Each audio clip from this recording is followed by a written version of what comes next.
Hello বন্ধুরা, আজ আমি কাঁচা আমের আমসত্ত্ব বানাবো। তো দেখো, আমি এখানে 3টে কাঁচা আম নিয়ে নিয়েছি। তো এবার আমি আমগুলো ছোট ছোট করে কেটে নেব। তো দেখো, এভাবে আমি আমগুলো কেটে নিয়েছি। এবার এই আমগুলো আমি সেদ্ধ করে নেব।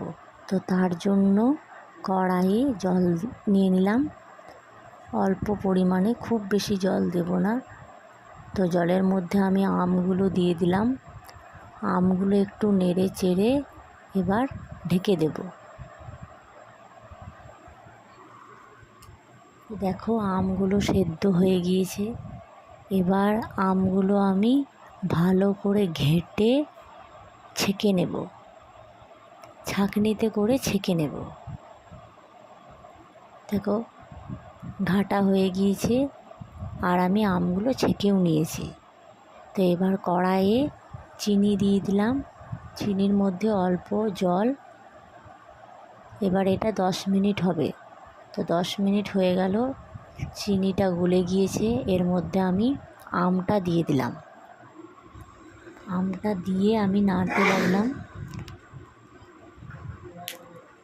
তো এর মধ্যে আমি একটু লঙ্কা গুঁড়ো, একটু লবণ দিয়ে দিলাম। আবার আমি একটু নেড়ে চেড়ে নেব।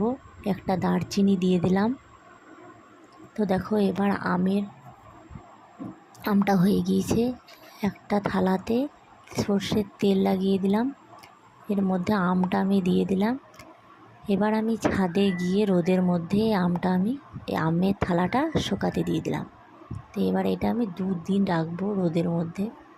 তো দেখো, এবার আমি হয়ে গিয়েছে আমসত্ত্বটা। এই দেখো কত সুন্দর হয়েছে, খুব সুন্দর ছিঁড়েও গেল। এই দেখো, দেখো কি সুন্দর হয়েছে। তো তোমরা এরকম করে বানিয়ে দেবে, তোমাদেরও আশা করি ভালো লাগবে। তো এবার আমি সরু সরু করে কেটে নিলাম। কেটে নেওয়ার পর একটা আমি রোলের মতো বানিয়ে দিলাম।